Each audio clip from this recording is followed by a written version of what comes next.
Hello everyone, and welcome to this short lecture on game design. My name is Roberto Dillon, and today I will explain an important aspect in storytelling design that is very relevant for video and computer games. Specifically, we will talk about two different types of stories, the designer story and the player story.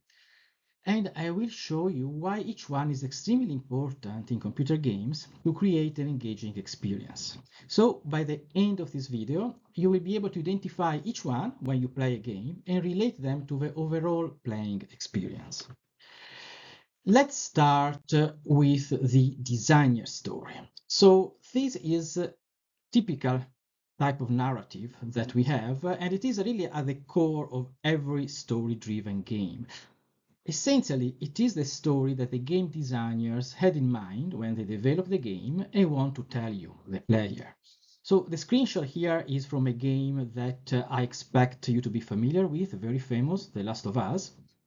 And it's a great example of a story-driven game where essentially there is a very compelling narrative, which is all the designer story. So the designer story is essentially all the dramatic events that describe the quests, why you are doing something, why you are setting relationship with NPCs.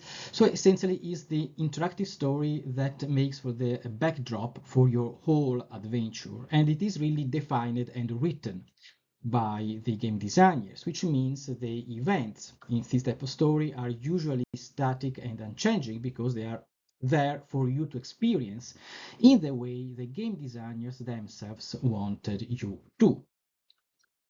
Now, this is not the only type of storytelling that we have in games, though, because even more importantly, there is the player story. And the player story is really about the individual playthroughs, your own unique experience that you have while playing the game. So this means the specific strategies for that you employed to win a battle or lose it, kind of blunder you may have done, and so on, and unique encounters that you may have gone through during the game.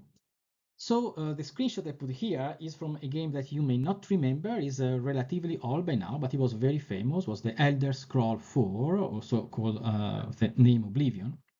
And I put this screenshot because it really reminds me of a very unique experience I had with the game. You see some minotaurs here. The minotaurs in the game were very fearful kind of creatures. So if you really didn't have to fight them, it was wise to try to avoid them. So one day, as I was playing this game, which I played for I don't know how many hours, then I saw a minotaur, and unfortunately in the woods, in the forest, and the minotaur also saw me. So he started chasing after me, and I didn't want to fight him. So I tried to run away.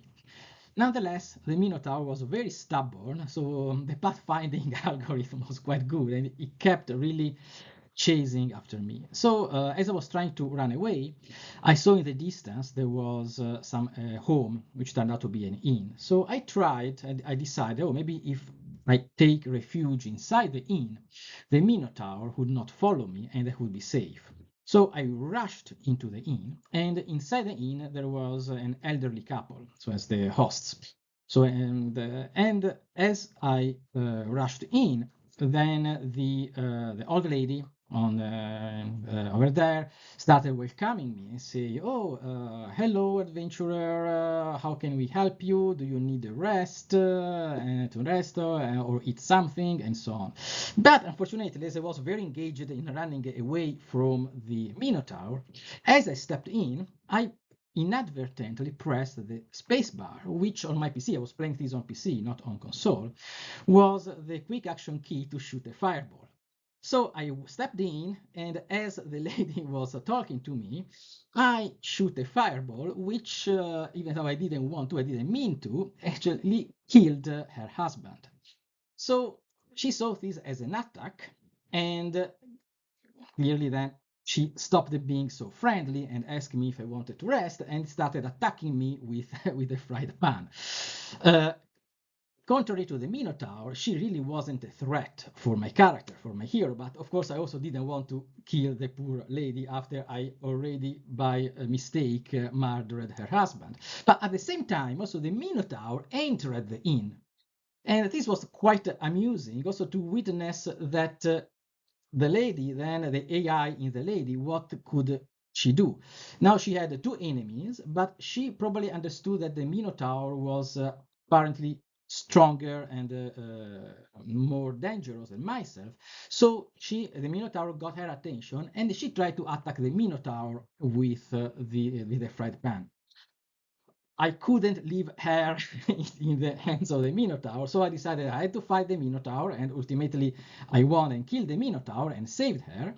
And then she realized that actually I helped her, I saved her life by killing the Minotaur. So she repeated again, the AI was reset to a more friendly kind of behavior, and started asking me again, oh, welcome adventurer, what can I do for you, what do you need a rest in our inn, and so on, even though now in her inn she had a dead Minotaur besides also her dead husband. So this was quite an amusing experience, unique to my own playthrough, to my own player story, and it was actually so unique that in fact I still remember it after so many years. I don't remember the original player story here. There were some gates of oblivion that you need to close and so on, but instead I still remember this episode. It was really impressed in my mind as a gamer. So the player story is really extremely important for a game to be engaging, as it can really be remembered by players for many years to come. But really the most powerful version of storytelling that we can have in computer games is really when these two types of stories combine together. So when you have a very well written and exciting design story that also gives the opportunity for very meaningful and unique player story to happen at the same time, we have something truly magical, and that is where computer games can be so effective, and even more so when we get the pen and paper RPG role-playing games like Dungeons and Dragons, Pathfinders, and many others along this line. So these are really the best possible playgrounds for this kind of engaging storytelling, comprised by both a predefined design story and the unique player story of living that adventure that really can really come up and be really meaningful for players. So in conclusion, it's very important that you understand there are many ways that you can discuss stories in video games, but the two main groups of stories can be categorized into either the designer story, which is what the designer wants to tell us, and also the player story, which is the unique experience that is given, that kind of emerges from our own playthrough and our own actions within the game.